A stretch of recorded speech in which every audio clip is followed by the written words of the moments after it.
नमस्कार, आप सभी का मेरे एनएम टॉक्स चैनल पर स्वागत करती हूँ। आज हम 10वीं कक्षा पार्ट 2 लक्ष्मी पढ़ना प्रारंभ करेंगे, जिसके लेखक है गुरुबचन सिंह। तो सबसे पहले हम लेखक परिचय देख लेते हैं, फिर पाठ परिचय को देखते हुए हम पाठ को पढ़ना प्रारंभ करेंगे। आइए इसकी शुरुआत करते हैं। गुरुबचन सिंह जी का जो फोटो है मैंने ये स्क्रीन पर लगा दिए हैं, तो आप देख सकते हैं गुरुबचन सिंह जी कैसे दिखते हैं। ये एक सुप्रसिद्ध कहानीकार गुरुबचन जी ने साहित्य के अनेक क्षेत्रों में मुक्त लेखन किया है। मुक्त लेखन यानी स्वतंत्र रूप से उन्होंने लिखा है, यानी अपनी लिखावट उन्होंने स्वतंत्र रूप से की है। आपकी भाषा सरल और प्रवाही है। गुरुबचन जी ने जिन शब्दों का चयन किया, जिन वाक्यों में लिखा, वो काफ़ी सरल ढंग से इन्होंने बच्चों प्रस्तुत किया है। इसी वजह से आपका साहित्य रोचक बन पड़ा है। यानी आपके जब साहित्य को पढ़ा जाए, चाहे वो कहानी हो चाहे वो कविता हो, तो बड़ा ही रोचक तरीके से पाठकगण को इनकी लिखावट की तरफ क्या करता है, आकर्षित करता है। पाठ परिचय बच्चों देख लेते हैं। प्रस्तुत संवादात्मक कहानी में कहानीकार ने दिए गए वचन के प्रति जिम्मेदारी और प्राणी मात्र के प्रति दया की भावना व्यक्त करते हुए पशु प्रेम को दर्शाया है।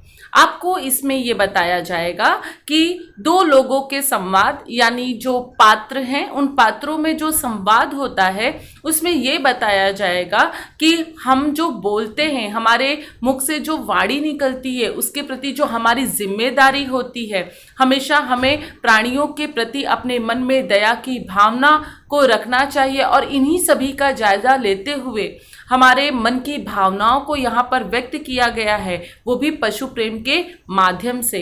लेखक यहाँ कहते हैं, लेखक का कहना है कि अनुपयोगी हो जाने पर भी प्राणियों का पालन पोषण करना ही मानवता है। लेखक आपको इस बात के प्रति बच्चों सचेत कर रहे हैं कि प्राणी जब तक आपके उपयोग में रहते हैं तभी आप उनका पालन पोषण करते हो, और जब प्राणी आपके उपयोग में नहीं होते हैं तो आप उनका तिरस्कार करते हो। लेखक आपको इस समस्या के प्रति सचेत करते हुए कहते हैं, प्राणी अगर आपके उपयोग में नहीं आते हैं, आपके लिए वो अनुपयोगी हो जाते हैं, आप उनका तिरस्कार ना करें बल्कि उनका पालन पोषण करें, क्योंकि यही एक मनुष्य के मानवता का धर्म है और यही सच्ची मानवता है। तो ये सब आपको पाठ में बताया गया है और हम इसी को कहानी के माध्यम से देखेंगे। तो आइए हम पाठ को देखना प्रारंभ करते हैं। उस दिन लड़के ने तैश में आकर लक्ष्मी की पीठ पर 4 डंडे बरसा दिए। तैश में आना यानी काफ़ी गुस्सा होना। वह बड़ी भयभीत और घबराई थी। जो भी उसके पास जाता सिर हिलाकर उसे मारने की कोशिश करती या फिर उछलती कूदती, गले की रस्सी तोड़कर खूंटे से आज़ाद होने का प्रयास करती। भयभीत यानी डरा हुआ, आज़ाद यानी स्वतंत्र और प्रयास यानी कोशिश। आपको इसमें ये बताया जा रहा है, जो आपके समक्ष पंक्ति दी गई है, इसमें ये कहा जा रहा है कि लड़के ने गुस्से में आकर लक्ष्मी की पीठ पर 4 डंडे मार दिए, जिसके कारण वो काफ़ी घबरा गई थी और अपना सिर हिला रही थी कि कोई भी उसके पास जाता उसे लगता है उसे मारने के लिए आ रहा है। वो उछलती कूदती थी, रस्सी को तोड़कर वो वहाँ से स्वतंत्र हो जाना चाहती थी और ये प्रयास वो बार बार कर रही थी। करामत अली इधर 2-4 दिनों से अस्वस्थ था। अस्वस्थ यानी ठीक ना होना, बीमार होना। लेकिन जब उसने यह सुना कि रहमान ने गाय की पीठ पर डंडे बरसाए हैं तो उसे रहा नहीं गया। वह किसी प्रकार चारपाई से उठकर धीरे धीरे चलकर बथान में आया। बथान का अर्थ होता है पालतू जो गाय भैंस रहते हैं, जहाँ पर रहते हैं उस स्थान को बथान कहते हैं। अब आपको यहाँ पर यह बताया जा रहा है कि करामत अली, जो इस कहानी के मुख्य पात्र हैं, 2-4 दिनों से बीमार थे। उन्होंने जब ये सुना कि रहमान ने गाय की पीठ पर डंडे बरसा दिए हैं तो उनसे रहा नहीं गया। वो किसी भी प्रकार से हिम्मत तो नहीं थी, लेकिन धीरे धीरे चलकर वो कहाँ पर आ जाते हैं, जहाँ पालतू गाय भैंस को बांधा जाता है उस जगह पर आ जाते हैं जहाँ लक्ष्मी बंधी हुई थी। आगे बढ़कर उसके माथे पर हाथ फेरा, पुचकारा और हौले से उसकी पीठ पर हाथ फेरा। लक्ष्मी के शरीर में एक सिहरन सी दौड़ गई। पुचकारना का अर्थ होता है प्यार करना और सिहरन का अर्थ होता है देह में कपकपी। आगे देखिए। ओ कमबख्त ने कितनी बेदर्दी से पीटा है। उसकी बीवी रमजानी बोली, लो चोट की जगह पर यह रोगन लगा दो। रोगन का अर्थ होता है तेल, या जिसे लगने पर लगाया जाता है तो चोट थोड़ा ठीक हो जाता है, बेचारी को आराम मिलेगा। करामत अली गुस्से में बोला, क्या अच्छा हो अगर इसी लाठी से तुम्हारे रहमान के दोनों हाथ तोड़ दिए जाएं? कहीं इस तरह पीटा जाता है? रमजानी बोली, लक्ष्मी ने आज भी दूध नहीं दिया। तो उसकी सजा इसे लाठियों से दी गई। रहमान से गलती हो गई, इसे वह भी कबूलता है। कबूलना का मतलब होता है स्वीकार करना। रमजानी कुछ क्षण खड़ी रही, फिर वहां से हटती हुई बोली, देखो अपना ख्याल रखो, पांव इधर उधर गया तो कमर सिकवाते रहोगे। करामत अली ने फिर प्यार से लक्ष्मी की पीठ सहलाई, मुंह ही मुंह में बड़बड़ाया, माफ़ कर लक्ष्मी, रहमान बड़ा मूर्ख है। उम्र के साथ तू भी बूढ़ा गई है। डेयरी फार्म के डॉक्टर ने तो पिछली बार ही कह दिया था यह तेरा आखिरी बरस है। लक्ष्मी शांत खड़ी अपने जख्मों पर तेल लगवाती रही। डेयरी फार्म का यहाँ अर्थ है वह जगह जहाँ दूध और दूध से बनी चीज़ें मिलती है। अब इसमें आपको ये बताया गया है कि करामत अली आता है और लक्ष्मी की पीठ को सहलाने लगता है, मुंह में ही काफ़ी बड़बड़ाता है कि लक्ष्मी मुझे माफ़ कर दे, रहमान छोटा है, मूर्ख है, उसे तो कुछ पता नहीं है, लेकिन तू भी तो उम्र के साथ में बुढ़ा गई है। और पिछले साल जो डेयरी फार्म के डॉक्टर आए थे उन्होंने तो ये कह दिया था कि तेरा आखिरी बरस है, अब इसके बाद तू दूध नहीं दे सकती। और लक्ष्मी के जख्मों पर तेल लगाता रहा और लक्ष्मी अब शांत खड़ी अपने जख्मों पर तेल लगवाती रही। आगे देखिए, वह करामत अली के मित्र ज्ञान सिंह की निशानी थी।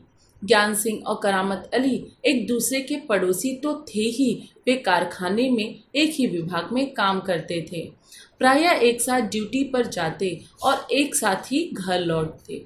ज्ञान सिंह को मवेशी पालने का बहुत शौक था। मवेशी का यहाँ अर्थ होता है खेती के लिए उपयोग में लाए जाने वाले तथा दूध देने वाले पशु। दरवाजे पर भैंस या गाय बंधी रहती। 3 बरस पहले उसने एक जर्सी गाय खरीदी थी। उसका नाम उसने लक्ष्मी रखा था। अधेड़ उनकी लक्ष्मी इतना दूध दे देती थी कि उससे घर की ज़रूरत पूरी हो जाने के बाद बाकी दूध गली के कुछ घरों में चला जाता।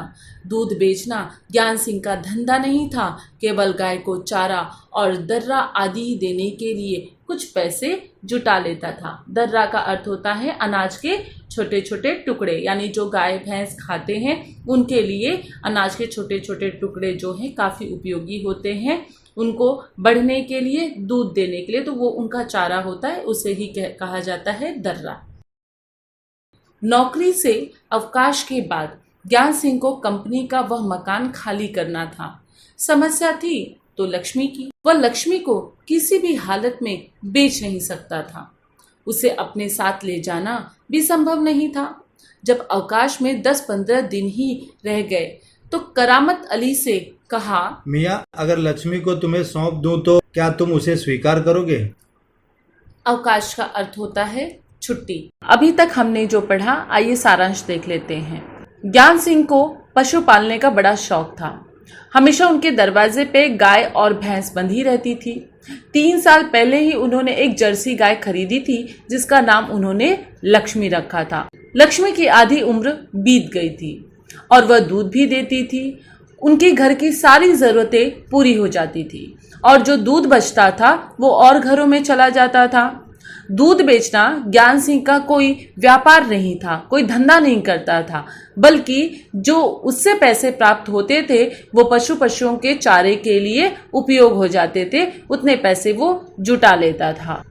नौकरी से छुट्टी होने के बाद, रिटायरमेंट हम जिसे कहते हैं, नौकरी से छुट्टी के बाद में ज्ञान सिंह को कंपनी का वह मकान खाली करना था।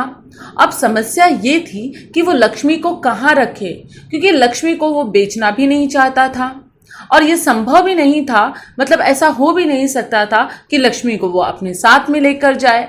10-15 दिन तो रह ही गए थे छुट्टी होने के लिए, फिर उन्होंने करामत अली से कहा कि मियाँ, अगर आपको लक्ष्मी को सौंप दूं तो क्या आप उसे स्वीकार करेंगे? क्या आप उसे एक्सेप्ट करेंगे? आइए अब हम आगे देखते हैं। करामत अली पिछले 1 वर्ष से उस गाय की सेवा करता चला आ रहा था। गाय की देखभाल में कोई कसर नहीं छोड़ रखी थी। करामत अली को लक्ष्मी की पीठ पर रोगन लगाने के बाद भी इत्मीनान नहीं हुआ। वह उसके सिर पर हाथ फेरता रहा। लक्ष्मी स्थिर खड़ी उसकी ओर जिज्ञासापूर्ण दृष्टि से देखती रही। करामत अली को लगा जैसे लक्ष्मी कहना चाहती हो, यदि मैं तुम्हारे काम की नहीं हूं तो मुझे आजाद कर दो, मैं यह घर छोड़कर कहीं चली जाऊंगी। करामत अली ड्यूटी पर जाने की तैयारी में था। तभी रमजानी बोली, रहमान के अब्बा, अगर लक्ष्मी दूध नहीं देगी तो हम इसका क्या करेंगे? क्या खूंटे से बांधकर हम इसे खिलाते पिलाते रहेंगे? जानवर है, बंधा है तो इसे खिलाना पिलाना तो पड़ेगा ही। जानते हो, इस महंगाई के जमाने में सिर्फ सादा चारा देने में ही 300-350 महीने का खर्चा है। सो तो है। कहते हुए करामत अली आगे कुछ नहीं बोला। घर से निकलकर कारखाने की तरफ हो लिया। रास्ते में वह रमजानी की बात पर विचार कर रहा था। लक्ष्मी अगर दूध नहीं देगी तो इसका क्या करेंगे? यह ख्याल तो उसके मन में आया ही नहीं था कि एक समय ऐसा भी आ सकता है, गाय को घर के सामने खूंटे से बांधकर मुफ्त में खिलाना भी पड़ सकता है। उसके साथी नईम ने उसे कुछ परेशान देखा तो पूछा, करामत मियाँ, क्या बात है? बड़े परेशान नजर आते हो। खैरियत तो है? ऐसी कोई विशेष बात नहीं है, कुछ तो होगा। क्या बताऊं, गाय ने दूध देना बंद कर दिया है, बूढ़ी हो गई है, बैठा कर खिलाना पड़ेगा, और इस जमाने में गाय भैंस पालने का खर्चा। इसमें परेशान होने की क्या जरूरत है, गाय बेच दो। करामत अली ने हौका भरते हुए कहा। हौका भरना यानी हाँ, परेशानी से छुटकारा पाया जा सकता है, बहुत आसान तरीका है, लक्ष्मी को बेच दिया जाए। वह नईम के पास से हटकर अपने काम में जुट गया। करामत अली रात का गया, सवेरे कारखाने से घर लौटा। रात की ड्यूटी से घर लौटने पर ही वह लक्ष्मी को दुहता था। घर में घुसते ही उसने रमजानी से पूछा, क्या लक्ष्मी को अभी तक चारा नहीं दिया? रमजानी बोली, रहमान से कहा तो था। तुम दोनों की मर्जी होती तो गाय को अब तक चारा मिल चुका होता। अगर वह दूध नहीं दे रही है तो क्या उसे भूखा रखोगे? कहते हुए करामत कटा हुआ पुआल खली, पुआल का मतलब होता है धान के सूखे डंठल जिसके अंदर दाने नहीं होते हैं, दर्रा आदि ले जाकर लक्ष्मी के लिए सानी तैयार करने लगा। सानी का मतलब होता है जानवरों के लिए जो खली भूसा मिलाकर बनाया जाता है चारा, उसे सानी कहते हैं। लक्ष्मी उतावली सी तैयार हो रही है सानी में मुंह मारने के लिए। गाय को सानी देकर करामत अली उसकी पीठ देखने लगा। रोगन ने अच्छा काम किया था, दाग कुछ हल्के पड़ गए थे। 10-15 दिनों से यूं ही चलता रहा था। एक दिन जब करामत अली ने पुआल लाने के लिए रमजानी से पैसे मांगे तो वह बोली, मैं कहाँ से पैसे दूँ? पहले तो दूध की बिक्री के पैसे मेरे पास जमा रहते थे, उनमें से दे देती थी, अब कहाँ से दूँ? लो, यह राशन के लिए कुछ रुपए रखे थे। कहते हुए रमजानी ने संदूक में से 20 का एक नोट निकालकर उसे थमाते हुए कहा, इससे लक्ष्मी का राशन ले आओ। ठीक है, इससे लक्ष्मी के 2-4 दिन निकल जाएंगे। आखिर इस तरह कब तक चलेगा? रमजानी दुखी स्वर में बोली, तुम इसे खुला छोड़कर आजमा कर तो देखो। कहती हो तो ऐसा करके देख लेंगे। दूसरे दिन रहमान सवेरे 8-9 बजे के करीब लक्ष्मी को इलाके से बाहर, जहां नाला बहता है, जहां झाड़ झंकाड़ और कहीं धूप के कारण जमीन हरी नजर आती है, धूप का यहाँ पर अर्थ होता है एक अलग प्रकार की घास, छोड़कर आया ताकि वह घास इत्यादि खाकर अपना कुछ पेट भर ले। लेकिन माँ बेटे को यह देखकर आश्चर्य हुआ कि लक्ष्मी 1-1.5 घंटे बाद ही घर के सामने खड़ी थी। उसके गले में रस्सी थी। आइए अभी तक का सारांश देख लेते हैं। करामत अली जैसे ही ड्यूटी पे जाने के लिए तैयार हुआ, तभी रमजानी बोलती है कि रहमान के अब्बा, लक्ष्मी दूध नहीं देगी तो क्या हम इसे खूंटे से बांधकर ऐसे ही खिलाते पिलाते रहेंगे? आपको पता ही होगा कि जानवरों को खिलाना पिलाना कितना महंगा हो गया है। इस महंगाई के ज़माने में 300-350 रुपए का खर्चा है। करामत अली भी सोच में पड़ जाते हैं। जब वो कारखाने जाने लगते हैं तो उन्हें इस बात का ख्याल आता है कि सही बात है कि अगर लक्ष्मी दूध नहीं देगी तो इसका हम करेंगे क्या। और ये ख्याल तो उन्होंने कभी सोचा ही नहीं था कि ऐसा भी समय आ सकता है कि गाय को हमें खूंटे से बांधकर उसे मुफ्त में ही खिलाना पड़ सकता है। इस परेशानी में रहते हैं और कारखाने पहुंच जाते हैं। उनके एक अच्छे मित्र होते हैं नईम मियाँ। वो उनसे पूछ बैठते हैं कि क्या बात है, बहुत परेशान नजर आ रहे हो, सब कुछ ठीक तो है? जिस पे करामत अली कहते हैं कि नहीं, कोई विशेष बात नहीं है। लेकिन फिर भी बार बार नईम के आग्रह करने पर करामत अली कहते हैं कि क्या बताऊं, गाय ने दूध देना बंद कर दिया है और वो बूढ़ी भी हो गई है, उसे बैठा कर खिलाने पड़ रहा है। और तुम तो जानते ही हो कि इस ज़माने में गाय भैंस को पालने का खर्चा कितना होता है, इसीलिए परेशान हूँ, सोच रहा हूँ क्या करूँ। जिस पर नईम मियाँ उन्हें कहते हैं तो उसमें क्या है, गाय को बेच दो। करामत अली उस पर जवाब देते हैं, हाँ बेच तो सकते हैं, इससे छुटकारा पाया जा सकता है, लेकिन गाय जो है वो तो बूढ़ी हो चुकी है, लक्ष्मी को खरीदेगा कौन। और ये बात का हुंकार भरते हुए जो करामत मियाँ हैं वो अपने काम में जुट जाते हैं। इसके बाद में जब सवेरा होता है तो कारखाने से करामत अली पुनः लौटकर आते हैं और रात की ड्यूटी पर घर लौटने पर वह लक्ष्मी का दूध दूहते हैं। लेकिन जैसे ही वो घर में घुसते हैं तो रमजानी से वो पूछते हैं कि लक्ष्मी को तुमने अभी तक चारा नहीं दिया। जिस पे रमजानी कहती है कि रहमान से तो मैंने कहा था, पता नहीं रहमान ने चारा दिया कि नहीं। इस पर काफ़ी क्रोधित गुस्सा हो जाते हैं करामत अली और कहते हैं कि अगर तुम दोनों की मर्जी होती ना तो अभी तक गाय को चारा मिल गया होता, लेकिन तुम दोनों की मर्जी नहीं, अगर वो दूध नहीं देगी तो क्या तुम उसे भूखा रखोगे। करामत अली ये सब बात बोलते हुए गाय के लिए, लक्ष्मी के लिए चारा तैयार करते हैं और उसे खिलाने के लिए चल देते हैं। आगे देखिए, व्यक्ति ने रस्सी को हाथ में थामे कह रहा था, यह गाय क्या आप लोगों की है?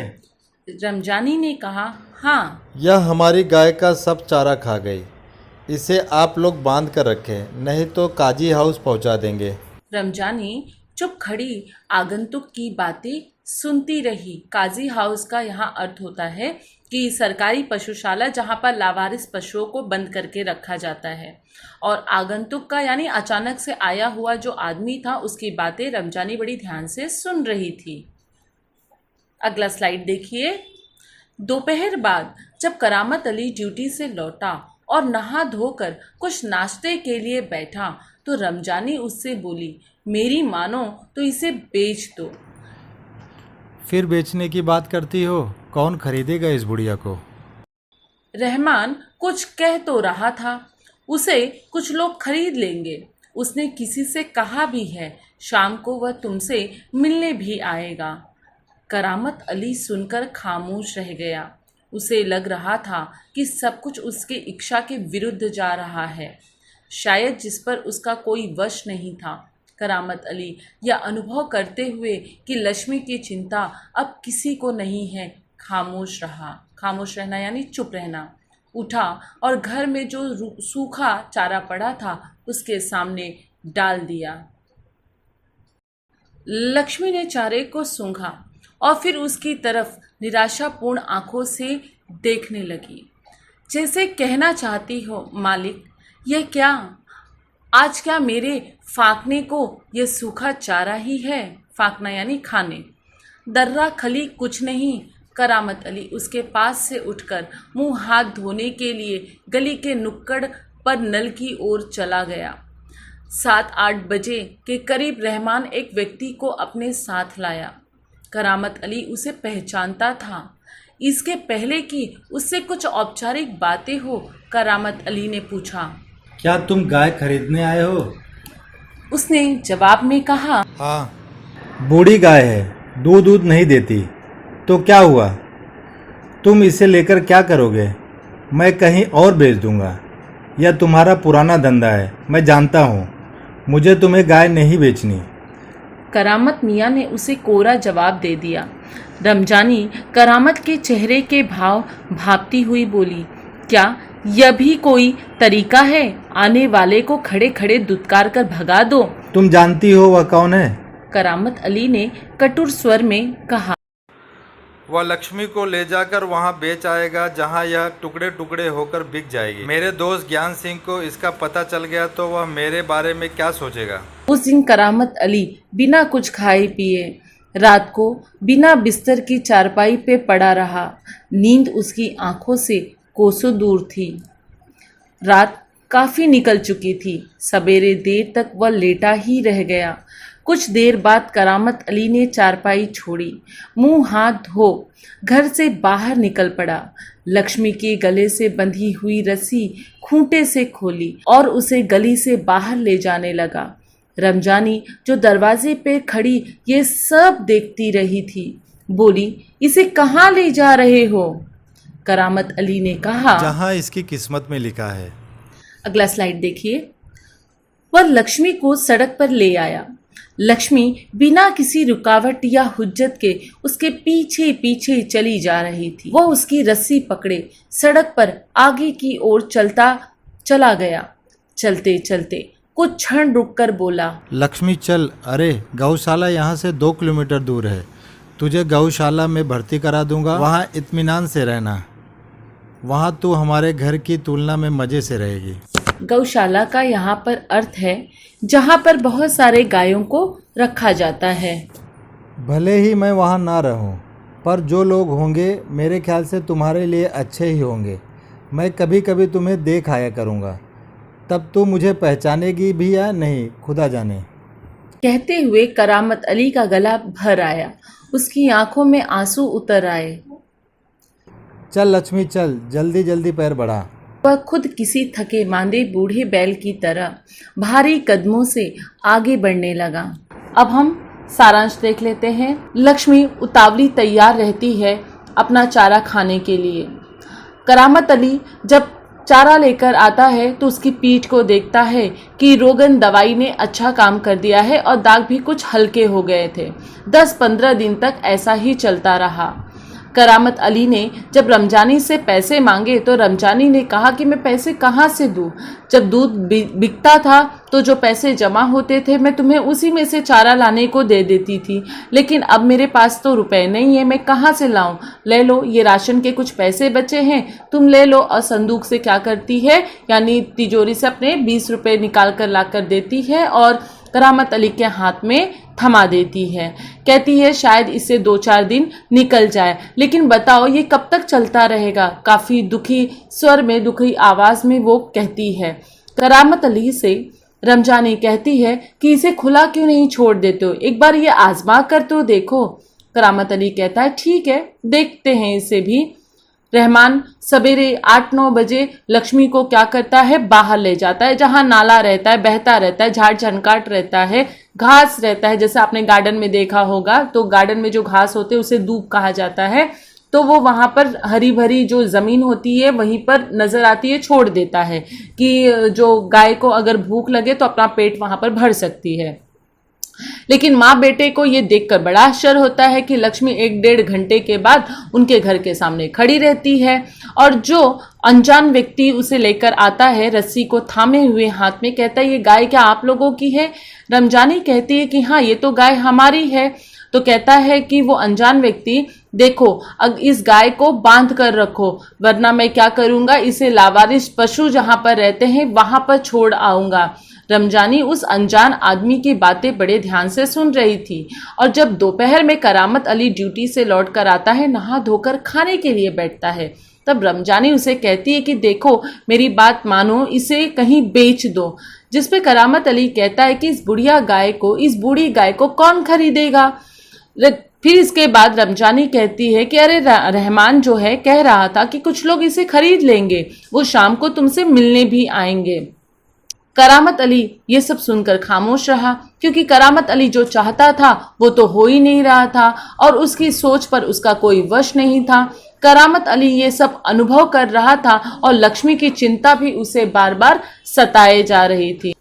फिर वह वहां से उठा, घर में जो रूखा सूखा चारा था वो लक्ष्मी के सामने डाल आया। लक्ष्मी ने चारे को सूंघा और फिर उसकी तरफ थोड़ी नाराज आंखों से, निराशा आंखों से उसे देखने लगी, जैसे वो करामत अली से कह रही हो कि मालिक, क्या आज मेरे खाने के लिए ये रूखा सूखा जो चारा है यही है? क्या दर्रा खली नहीं है जो आप मुझे पहले खिलाते थे? अब यहाँ पर करामत अली जो है उसके पास से हटकर गली के नुक्कड़ पर जाकर वो वहां पर हाथ पैर धोकर आता है। 7-8 बजे रहमान उस व्यक्ति को लेकर आता है जो गाय को खरीदने वाला रहता है। करामत अली उसे बहुत अच्छे से पहचानता था। पहले तो कुछ औपचारिक बातें हुई, आप कहाँ रहते हो, इस तरह की बातें हुई। फिर करामत अली ने पूछा कि तुम क्या गाय खरीदने के लिए आए हो? उस अनजान व्यक्ति ने कहा, जवाब में दिया हाँ। करामत अली ने कहा कि तुम्हें पता है ये गाय बूढ़ी है, दूध नहीं देती है, तुम इसका क्या करोगे लेकर? जिसपे वो अनजान व्यक्ति कहता है कि मैं इसे बेच दूंगा। करामत अली उस व्यक्ति के बारे में सब कुछ जानते थे। उन्होंने कहा, ये तुम्हारा पुराना धंधा है, मैं तुम्हें बहुत अच्छे से जानता हूँ, मैं कोई तुम्हें गाय वाय नहीं दूंगा और मुझे तुम्हें कोई गाय बेचनी भी नहीं है। उनका जवाब बहुत कड़क और बहुत ही कोरा था। रमजानी को ये बात बिल्कुल भी अच्छी नहीं लगती। वो कहती, घर आए मेहमानों से ये कोई बात करने का तरीका है कि तुम उसे दुत्कार दे रहे हो, उसका अपमान कर रहे हो? करामत अली ने बहुत ही कड़क शब्दों में कहा कि तुम जानती नहीं हो उसके बारे में, ये हमारी लक्ष्मी को लेकर जाएगा और ये लक्ष्मी हमारे टुकड़े टुकड़े होकर बिक जाएगी। अगर मेरे दोस्त ज्ञान सिंह को इसका पता चलेगा तो मेरे बारे में क्या सोचेगा? उस दिन करामत अली बिना कुछ खाए पिए सो गया और चारपाई पर उसे नींद भी नहीं आ रही थी, ना तो उसने कोई बिस्तर बिछाया था। उसकी आंखों में जो नींद थी वो उससे काफ़ी दूर थी। काफ़ी रात बीत चुकी थी। सवेरे देर तक वो चारपाई पे क्या हुआ, लेटा रहा। इसके बाद उठा, हाथ पैर धोया और घर से बाहर निकला।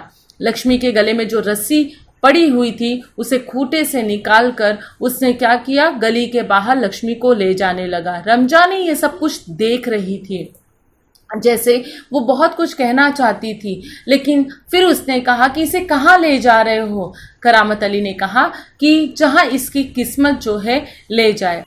वह लक्ष्मी को सड़क पर ले आया। लक्ष्मी भी बिना किसी रुकावट या किसी खींचतानी से उसके पीछे पीछे चली आ रही थी। रस्सी पकड़े सड़क के किनारे एक और जो कयामत अली था वो चलते जा रहा था और कह रहा था, लक्ष्मी चल, गौशाला 2 किलोमीटर दूर है, तुझे गौशाला में भर्ती करवा दूंगा, तू वहां पर बड़े आराम से रहेगी, तुझे किसी बात की चिंता नहीं रहेगी, हमारे घर की तुलना में तू वहां बहुत अच्छे से रहेगी, तेरा वहां ख्याल रखा जाएगा, तेरा अच्छे से देखभाल किया जाएगा, शायद कुछ समय के बाद तो तू मुझे पहचानेगी भी नहीं, मैं तुझे वहां देखने आया करूंगा। सब कुछ कहते हुए उसके आंखों में आंसू आ गए और गला भी उसका भर आया। और फिर अंत में बच्चों, करामत अली कहता है, चल लक्ष्मी चल, अपने पैरों को जल्दी जल्दी बढ़ा। और वो खुद भी थका था और उस बूढ़े बैल की तरह वो अपने भारी भारी कदमों से आगे बढ़ने लगा।